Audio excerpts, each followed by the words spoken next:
काफ़ी ज़्यादा महंगाई की शिकायत मौसूल हो रही हैं। 60s में जब अयूब खान का दौर था तो उस वक्त भी महंगाई पे शोर होता था और उस वक्त भी अबील जाबले साहब ने महंगाई पे नज़में लिखी थी। नहीं भाईजान, असल में चीज़ तो पीछे से महंगी होती है ना, मंडियों में आके तो जो जिसकी जैसी कास्ट है वैसी बढ़ना है। फूड का काम तो होता है डिमांड एंड सप्लाई का। जब डिमांड सप्लाई हमारा सप्लाई का मसला होता है, डिमांड ज़्यादा होती है हमारी तो सप्लाई ऑब्वियसली कम हो जाती है, जिस वजह से महंगाई नहीं होगी। और 150 रुपये किलो विकता पे, इतने 100 रुपये 80 रुपये किलो। गंदा माल सारा सैलड से जाता नहीं गंदा नहीं, चंगा ਮਾਲ ਜਾਂਦਾ ਚੰਗਾ ਮਾਲ ਜਾਂਦਾ। ਆਰਾਮ ਖਾ ਰਹੇ ਨੇ ਸਭ, ਆ ਸਾਡੇ ਪੈਰ ਗਲ ਜਾਂਦੇ ਨੇ, ਅਸੀਂ ਆ ਮਜ਼ਦੂਰੀ ਕਰਨ। ਇਹ ਤਾਂ ਗੰਦ ਬੜਾ ਹੈ।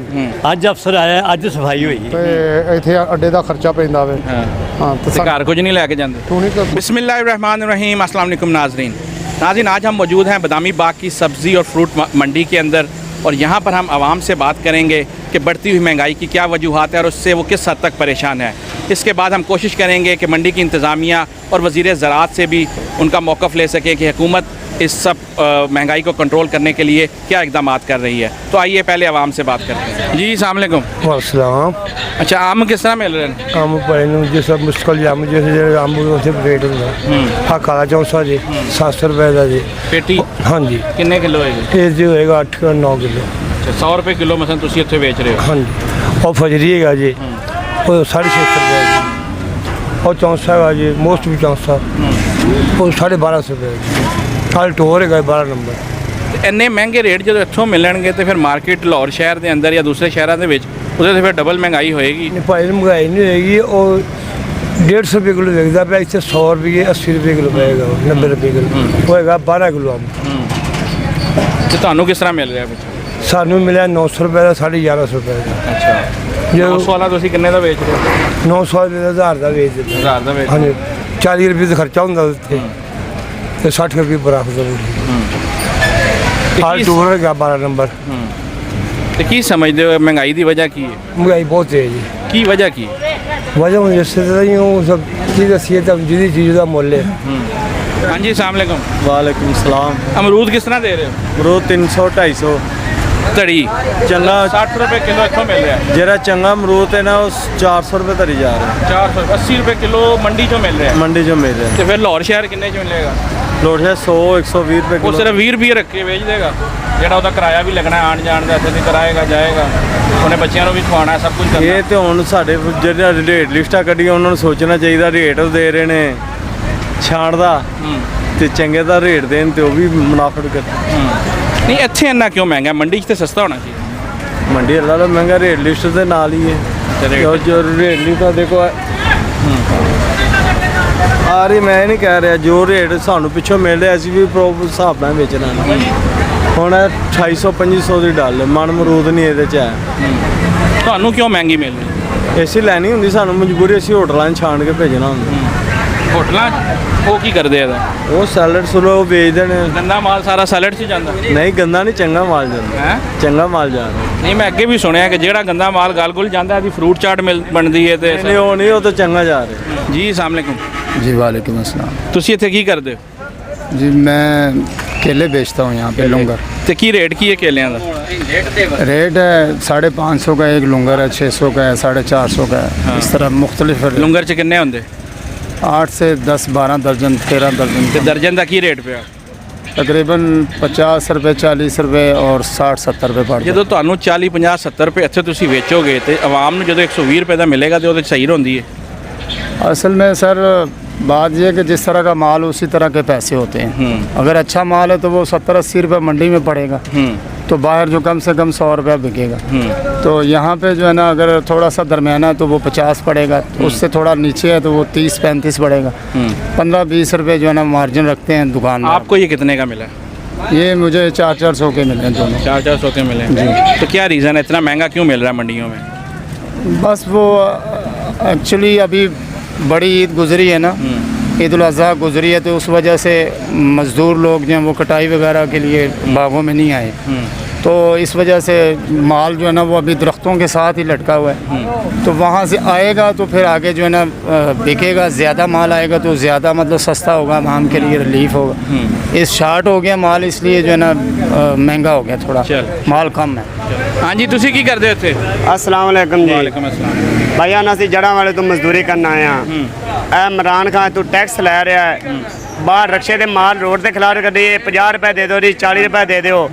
ਆਰਾਮ ਖਾ ਰਹੇ ਨੇ ਸਭ। ਇਹ ਸਾਡੇ ਪੈਰ ਗਲ ਜਾਂਦੇ ਨੇ, ਅਸੀਂ ਇਹ ਮਜ਼ਦੂਰੀ ਕਰਨ ਤੋਂ ਤੰਗ ਹੋ ਜਾਂਦੇ ਆ। ਇੰਨਾ ਗੰਦ ਮੰਡੀ 'ਚ ਪਿਆ ਆ ਨਾ, ਇਸ ਤੋਂ ਵੱਡੀ ਸਾਨੂੰ ਹੋਰ ਬਿਮਾਰੀ ਕੋਈ ਨਹੀਂ ਲੱਗਦੀ। ਪੈਰ ਗਲ ਜਾਂਦੇ, ਉਰਦੂ ਕਹਿੰਦੇ ਕਰੋਨਾ में घर बह जाओ, मास्क लाओ। ਅਸੀਂ ਖੇ ਮਾਸਕ ਲਾਈਏ, ਮੰਡੀ ਸਫਾਈ ਨਹੀਂ ਹੈ, ਗੰਦ ਮਚਿਆ, ਟੈਕਸ ਲੈ, ਕੋਈ ਇੱਥੇ ਕੰਮ ਨਹੀਂ ਹੋ ਰਿਹਾ, ਕੋਈ ਸਫਾਈ ਨਹੀਂ, ਕੋਈ ਗਟਰ ਸਾਰੇ ਬੰਦ ਨੇ, ਗੱਡੀਆਂ ਦਾ ਰਾਹ ਬੰਦ, ਮਜ਼ਦੂਰ ਜ਼ਲੀਲ ਹੋ ਜਾਂਦਾ। ਕਈ ਬੰਦੇ ਮਰ ਜਾਂਦੇ ਨੇ ਡਿੱਗ ਕੇ, ਵਦਨ ਜੋ ਕੇ ਖਲੋਤੇ ਰਹਿੰਦੇ, ਰਸਤਾ ਨਹੀਂ ਦਿੰਦੇ। ਅੱਛਾ, ਇੰਨਾ ਗੰਦ ਪਿਆ ਹੈ।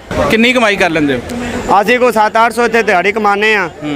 ਖਾ ਪੀ ਕੇ ਸਾਡੀ 700-800 ਵੱਜ ਜਾਂਦਾ, 1000-1200 ਕਮਾਈ ਕਰਨੇ ਆ। ਅੱਛਾ। ਸਵੇਰ ਤੋਂ ਲੈ ਕੇ 6 ਵਜੇ ਉੱਠਨੇ ਆ, ਸ਼ਾਇਦ 2-3 ਵਜੇ ਤੱਕ ਅਸੀਂ ਕੰਮ ਕਰਨੇ ਆ ਜੀ। 2-3 ਵਜੇ ਤੱਕ ਕਰਵਾ? ਹਾਂਜੀ। ਇੱਧਰ ਹੁਣ ਗੱਡੀਆਂ ਵਾਲੇ ਕਿਰਾਇਆ ਅੱਗੇ 150 ਲੈਂਦੇ ਸੀ, ਹੁਣ 200 ਕਿਰਾਇਆ ਕਰਕੇ ਕਹਿੰਦੇ ਨੇ ਉੱਤੋਂ ਦੀ ਘੁੰਮ ਕੇ ਜਾਣਾ ਹੁੰਦਾ, ਕਦੇ ਰਮਾਨ ਗਾਰਡਨ ਨਾਲੋਂ, ਕਦੇ ਨਹਿਰ ਦੇ ਰਸਤੇ ਨੂੰ ਮੁੜ ਕੇ ਜਾਣਾ ਹੁੰਦਾ। ਜ਼ਲੀਲ ਹੋ ਜਾਣਾ। ਅਸੀਂ ਘਰ ਜਾਣ ਲੱਗੇ ਤਾਂ 1 ਘੰਟੇ ਦਾ ਸਫ਼ਰ ਹੈ, ਸਾਨੂੰ 3 ਘੰਟੇ ਲੱਗਦੇ ਨੇ ਘਰ ਜਾਣ ਤੇ। ਗੁਜ਼ਾਰਾ ਹੋ ਰਿਹਾ ਇਸ ਖਰਚੇ 'ਚ ਜਿਹੜੀ ਕਮਾਈ ਹੋ ਰਹੀ? ਬਹੁਤ ਮੁਸ਼ਕਲ ਗੁਜ਼ਾਰਾ ਹੋ ਰਿਹਾ। 300 ਰੁਪਏ ਕਿਲੋ ਘਿਓ ਹੋ ਗਿਆ, ਗੁਜ਼ਾਰਾ ਕੀ ਹੋ ਰਿਹਾ? ਅੱਗੇ ਹਫਤੇ ਦਾ ਸੌਦਾ ਲੈਂਦੇ ਸੀ, 800 ਦਾ ਹੁੰਦਾ, ਹੁਣ 2000 ਦਾ ਹਫਤੇ ਦਾ ਸੌਦਾ ਹੁੰਦਾ ਘਰ ਦਾ।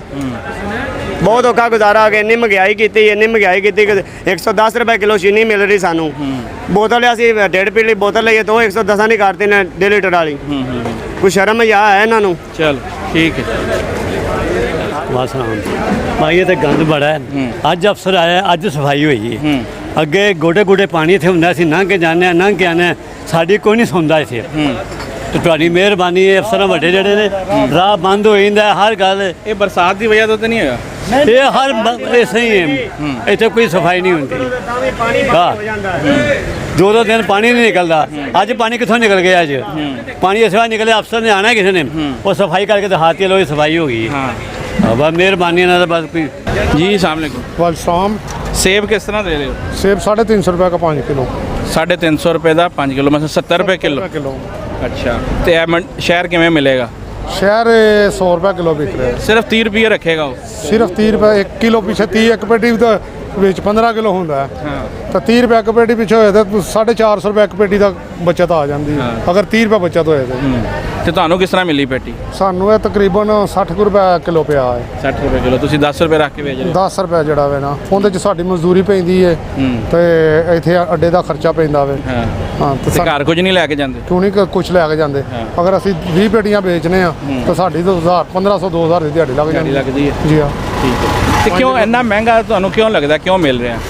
ਪਿੱਛੋਂ ਮਹਿੰਗਾ ਆ ਰਿਹਾ, ਕਿਸਾਨ ਕੋਲੋਂ ਮਹਿੰਗਾ ਆ ਰਿਹਾ, ਜਾਂ ਵਿੱਚ ਮਿਡਲਮੈਨ ਕਮਾ ਰਿਹਾ? ਅਗਰ ਇਹ 350 ਰੁਪਏ ਮਿਲਦਾ ਜਾਏ ਤੇ ਮੇਰਾ ਖਿਆਲ ਹੈ ਕਿ ਬਹੁਤ ਸਸਤਾ ਹੈ। ਜਿੰਨੇ ਕੋ ਖਰਚ ਜੀ ਹਾਂ, ਜਿੰਨੇ ਕੋ ਖਰਚੇ ਨੇ, ਦਵਾਈਆਂ ਮਹਿੰਗੀਆਂ ਨੇ, ਜਿੰਨੇ ਕੋ ਕਿਰਾਏ ਨੇ, ਜਿੰਨੇ ਕੋ ਫਸਲਾਂ ਦੇ ਖਰਚੇ ਨੇ, ਇਹ ਇਸ ਰੇਟ ਤੇ ਵੀ ਮਿਲਦਾ ਜਾਏ ਤੇ ਬਹੁਤ ਮੁਨਾਸਿਬ ਚੀਜ਼। ਇਹਦੇ ਤੇ ਦਰਖਤ ਨੇ ਨਾ, ਇਹ ਤੇ ਹਰ ਸਾਲ ਫਲ ਆਉਂਦਾ ਹੈ। ਬਾਈ ਦਰਖਤ ਤੇ ਹਰ ਸਾਲ ਫਲ ਤੇ ਆਂਦਾ ਵੇ, ਉਸ ਦਰਖਤ ਦੀ ਦੇਖਭਾਲ ਕਰਨੀ ਹੁੰਦੀ ਹੈ, ਉਸ ਦਰਖਤ ਨੂੰ ਦਵਾਈ ਲੱਗਣੀ ਹੁੰਦੀ ਹੈ, ਉਸ ਦਰਖਤ ਤੇ ਮਜ਼ਦੂਰੀ ਲੱਗਣੀ ਹੁੰਦੀ ਹੈ। ਇਹ ਤਕਰੀਬਨ ਕੋਈ 10 ਲੋਕ ਜਿਹੜੇ ਨੇ ਖਾਨਦਾਨਾਂ ਨੂੰ ਪਾਲ ਕੇ ਤੇ ਇੱਥੋਂ ਤੱਕ ਮੰਡੀ ਤੇ ਕਰਾਉਂਦਾ ਹੈ। ਜਿਨ੍ਹਾਂ ਨੇ ਲਦਾਈ ਕਰਨੀ, ਜਿਨ੍ਹਾਂ ਨੇ ਤੜਾਈ ਕਰਨੀ ਹੈ, ਜਿਨ੍ਹਾਂ ਨੇ ਗੋਡੀਆਂ ਦੇਣੀਆਂ ਨੇ, ਤਕਰੀਬਨ 10 ਲੋਕ ਖਾਨਦਾਨਾਂ ਨੂੰ ਪਾਲ ਕੇ ਤੇ ਇੱਥੇ ਮੰਡੀ ਤੇ ਕਰਾਉਂਦਾ ਹੈ। ਇਸ ਤੋਂ ਬਾਅਦ ਫਿਰ ਅੱਗੇ ਜਾਂਦਾ ਹੈ। चलो शुक्रिया जी। हम हमारे साथ मौजूद हैं कैसर भट्टी साहब, ये सदर हैं इस मंडी के, इनसे बात करते हैं। जी अस्सलाम वालेकुम। जी वालेकुम। सर आप क्या समझते हैं इधर मंडी के क्या मसाइल हैं जो कि हल होने चाहिए फौरी तौर पर? जी बिस्मिल्लाहिर्रहमानिर्रहीम। भाईजान मंडी के मसाइल ज़्यादा सफाई के हैं, सीवरेज के हैं, और हमारी सिक्योरिटी का बहुत बड़ा मसला है। तो इंशाल्लाह हमने रिक्वेस्ट जो किया है, इंशाल्लाह ताला कोशिश करते हैं, इंशाल्लाह इससे बेहतर बनाएंगे। और इसके अलावा जो महंगाई के हवाले से यहाँ पे शिकायत मिल रही है कि चीज़ें आपको पीछे से महंगी मिल रही हैं, या क्यों इतने रेट्स क्यों आई हैं? मंडियों में भी आम बाहर वाले ही रेट्स हैं?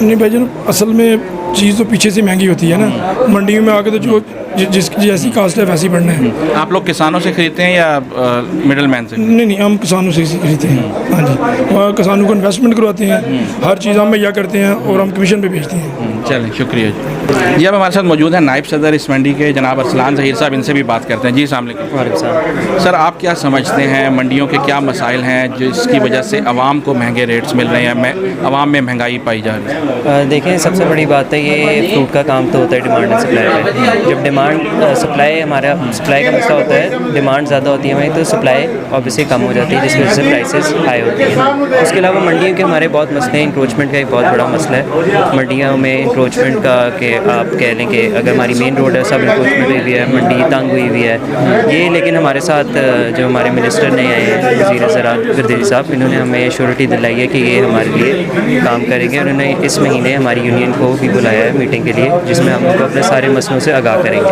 तो इंशाल्लाह उम्मीद है कि वो भी बेहतरी की तरफ ही जाएगा। शुक्रिया जी। अस्सलाम वालेकुम सर। सर हम आपसे ये जानना चाहेंगे कि लाइक हम अभी बाहर भी इंटरव्यूज़ कर रहे थे लोगों के, काफ़ी ज़्यादा महंगाई की शिकायत मौसूल हो रही हैं आवाम में भी और इधर भी लोगों में कि हमें माल पीछे से महंगा मिल रहा है, तो इसके लिए गवर्नमेंट क्या कर रही है?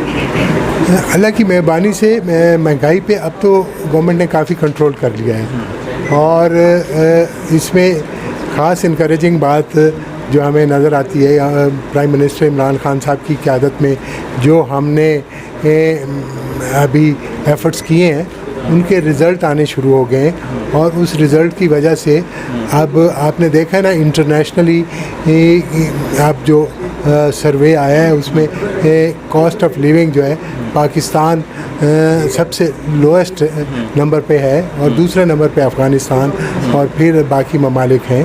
तो ये वो एफ़र्ट है जो महंगाई का है।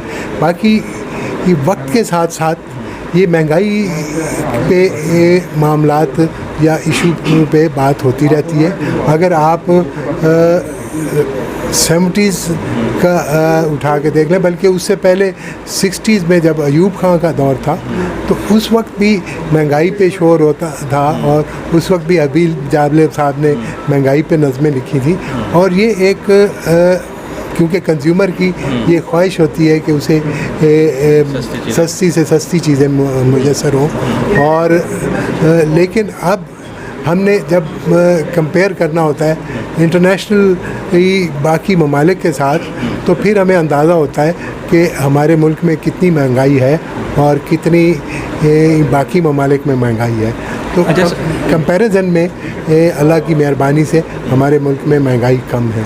अच्छा सर, एक चीज़ जो बार बार इमरान खान साहब भी जिक्र करते हैं कि जो मिडिल मैन का किरदार है, लाइक काश्तकार जो किसान है उसको भी इतनी खुशहाली नहीं मिल रही, उसको वो रेट नहीं मिल रहा जो यहाँ पे लाहौर, कराची, इस्लामाबाद में लोगों से चार्ज किया जा रहा है। तो इस मिडिल मैन के किरदार को मिनिमम लाइक अगर वहाँ से वो 20 रुपये की ख़रीदता है, यहाँ पे वो हमें 60-70 रुपये की मिलती है, तो वो जो 40-50 रुपये का बीच में डिफरेंस एक फ्री में आ रहा है उसके ख़त्म करने के लिए क्या हुकूमत करेगी? एक्चुअली जो एग्रीकल्चर मार्केटिंग का निज़ाम है वो बहुत पुराना था और उस पुराने निज़ाम के तहत आप मखसूस मंडियों के अलावा नई मंडियाँ नहीं बना सकते थे और वक्त के साथ जिस तरह आबादी में इजाफ़ा हुआ और वो मंडियाँ इस मौजूदा आबादी के लिए नाकाफ़ी हो गई, उसकी वजह से फिर जब मंडियाँ कम थी तो मैनिपुलेशंस भी उसमें ज़्यादा होने लगी।